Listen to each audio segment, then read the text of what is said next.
마태복음 16장에서 예수님께서는 처음으로 자신이 당할 순환, 이 고난을 받고 죽임을 당하는 사건과 부활에 대해서 제자들에게 가르치셨습니다.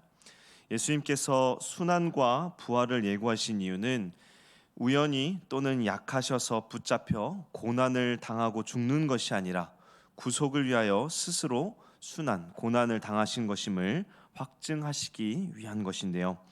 예수님의 순환 예고를 들은 제자들, 그 중에 베드로는 예수님을 붙들고 항변하였다고 말씀합니다. 이러한 모습은 베드로뿐 아니라 함께했던 제자들도 이 예수님의 순환 예고에 충격을 받아 혼란스러웠음을 보여주는 것입니다. 제자들이 혼란스러워했던 이유는 그들이 원했던 메시아는 순환을 당하는 이 메시아가 아닌 영광의 자리에 앉으실 메시아를 원했기 때문인데요. 그러나 예수님께서는 그들의 기대가 잘못되었음을 이 순환 예고를 통해 깨닫게 하신 것입니다. 이 순환 예고가 있은 후에 오늘 본문 1절에 보면 엿새 후에 예수님께서 베드로와 야고보와 요한을 데리고 높은 산에 올라가셨다고 말씀합니다. 예수님께서는 새 제자들 앞에서 영광스러운 모습으로 변하셨는데요. 2절에 얼굴이 해같이 빛나고 옷이 빛과 같이 희어졌다고 말씀합니다. 이는 예수님의 육신 안에 있는 이 신성, 이 하나님의 모습으로 이 빛 대신 주님을 보여주는 것이죠. 그리고 예수님은 율법을 대표하는 모세, 또 예언을 대표하는 엘리야와 더불어 말하는 것이 제자들에게 보였다고 말씀하는데요. 무엇을 말씀하셨는지 마태복음에는 그 기록이 없지만 이 똑같은 말씀을 기록한 누가복음 9장 31절에는 이렇게 말씀을 합니다. 영광 중에 나타나서 장차 예수께서 예루살렘에서 별세하실 것을 말할세. 즉 예수님의 이 순환에 대하여 모세와 엘리야가 함께 말했다고 하는 것인데요. 이는 예수님께서 앞선 16장에서 말씀하신 순환 예고가 구약의 이 율법과 예언의 성취임을 이 보는 제자들로 하여금 깨닫도록 하기 위함이었던 것입니다. 예수님의 변화산 사건은 사실 낙심하고 이 혼란스러워하는 제자들에게 예수님의 이 신적인 영광을 보여주심으로 예수님께서 메시아 되심을 확정시켜 주시고 동시에 용기를 심어주기 위하여 보여주신 것입니다. 4절에 예수님의 영광스러운 모습으로 이 모세와 엘리야와 더불어 말하는 이 엄청난 광경을 목격한 베드로는 너무나도 황홀한 나머지 예수님과 모세 그리고 엘리야를 위해서 초막 셋을 짓자고 말합니다. 이는 베드로가 이 위험스러운 광경에 압도되어서 자기도 모르게 즉흥적으로 말한 것인데요. 그래서 누가복음 9장 33절에는 베드로가 자신이 하는 말을 자기도 알지 못하였다고 말씀하고 있습니다. 즉 베드로는 예수님의 순환에 대하여 들었고 또 모세와 엘리야와 대화하는 것을 보았음에도 그는 계속해서 이 산에 머물러 영광 가운데 거하고자 했던 것입니다. 여전히 베드로는 예수님이 십자가 순환과 그 사명에 대해서 바르게 이해하지 못했던 것입니다. 베드로가 어리석은 말을 할 때 5절에 보시면 빛난 구름이 그들을 덮으며 구름 속에서 소리가 나서 이르되 이는 내 사랑하는 아들이요 내 기뻐하는 자니 너희는 그의 말을 들으라 라는 주님께서 세례를 받으실 때도 선포되었던 이 하늘의 음성을 듣게 됩니다.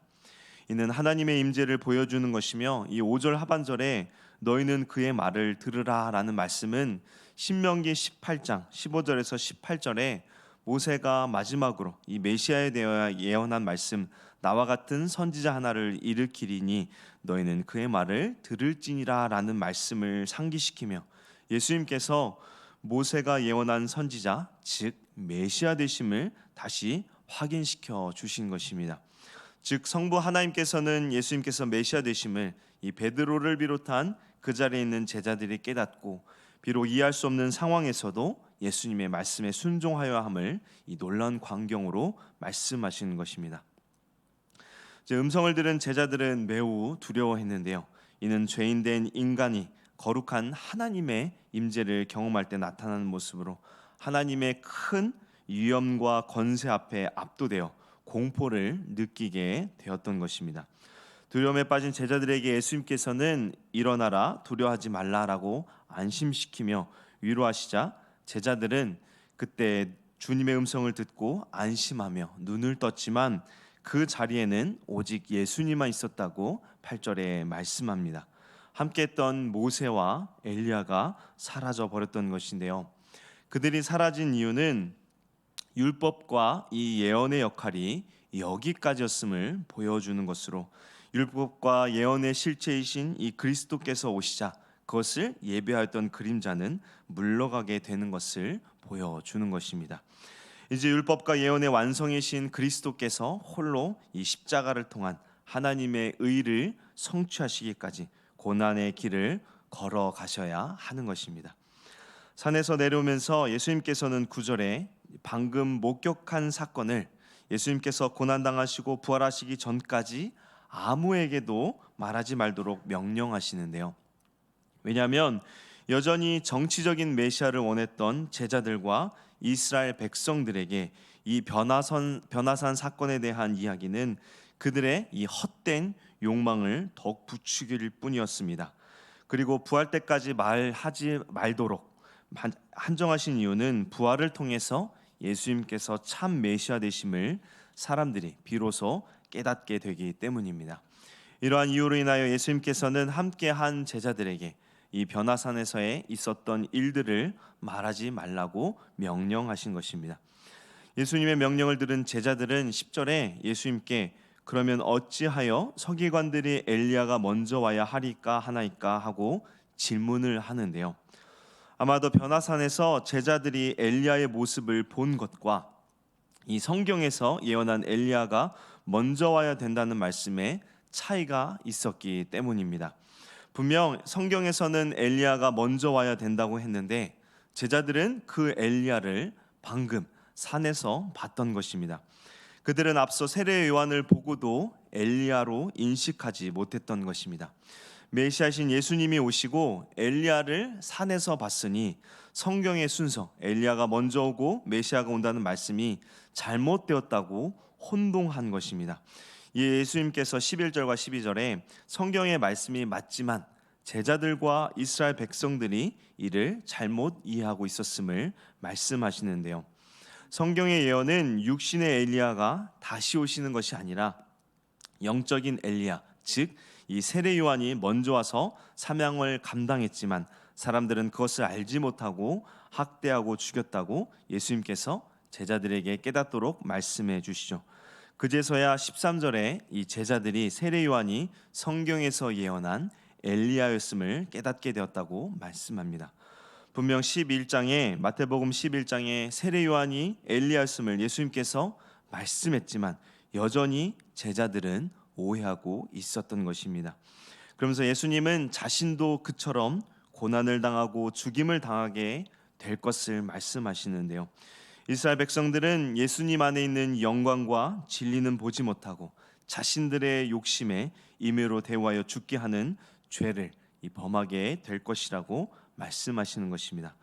예수님께서는 제자들에게 당신이 하나님이심을 보여주심으로 이 메시아이심을 깨닫게 하는 동시에 이 메시아의 사명이 무엇인지를 또한 보여주신 것입니다.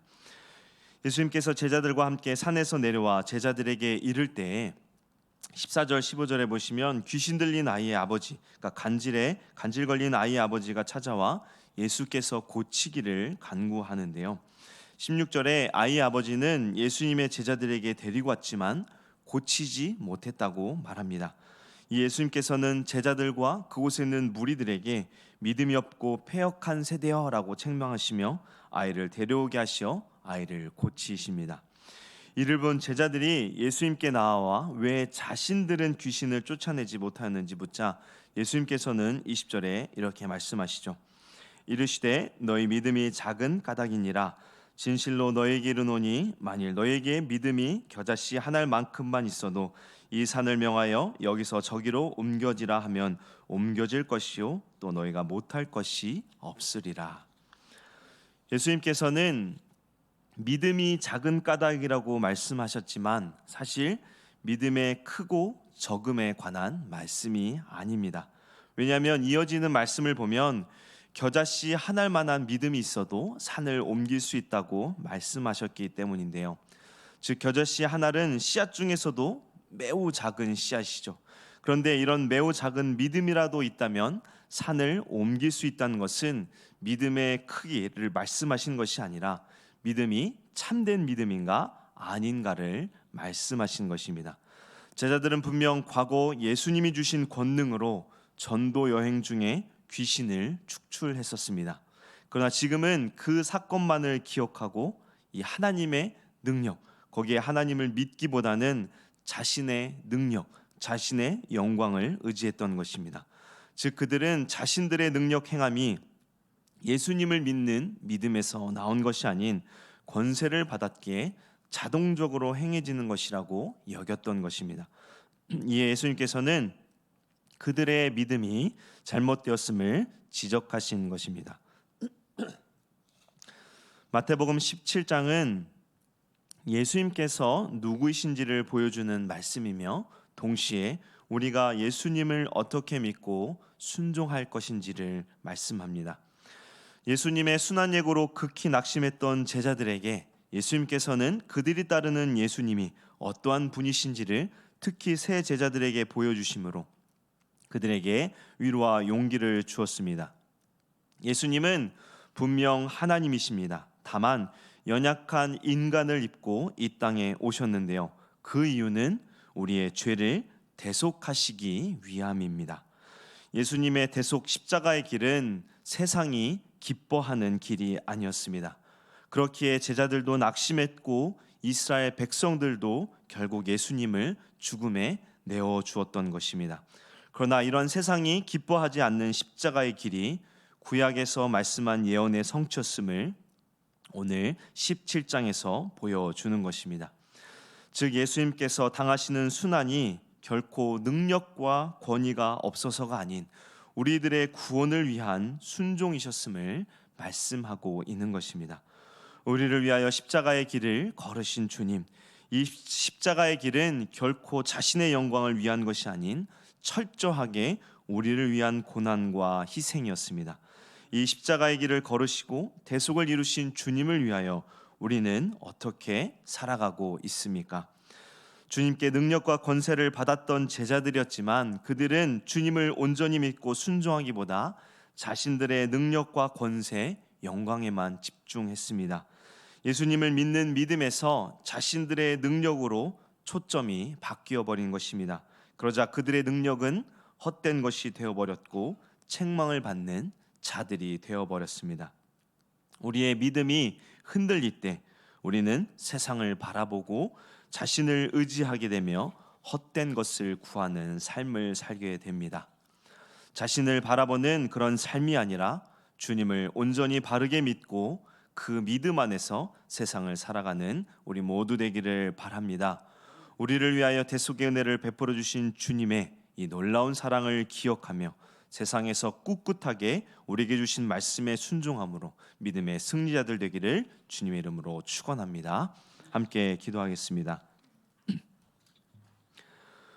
우리의 생명 되신 주님, 이스라엘 백성들과 제자들처럼 세상을 두려워하고 자신의 안위와 영광을 바라보는 그런 헛된 삶을 사는 것이 아니라 우리를 위하여 십자가의 길, 고난의 길을 가신 주님을 우리가 믿음으로 바라보고 그 말씀에 순종하는 삶을 살게 하옵소서. 때때로 믿음이 흔들릴 때 기도와 말씀으로 우리의 믿음이 다시 서게 하시고 우리의 기대와 다를지라도 하나님의 선하신 섭리를 믿고 순종하는 자들 되어 주님께서 기뻐하시는 거룩한 주의 백성들 되도록 우리를 선하게 인도하여 주옵소서. 이후에 간구하는 기도 가운데 하나님 함께 하시어 하나님의 뜻을 구하며 우리 가운데 역사하시는 하나님을 경험하는 시간 되게 하여 주옵소서. 감사드리며 우리를 죄에서 구원하신 예수 그리스도의 이름으로 기도합니다. 아멘.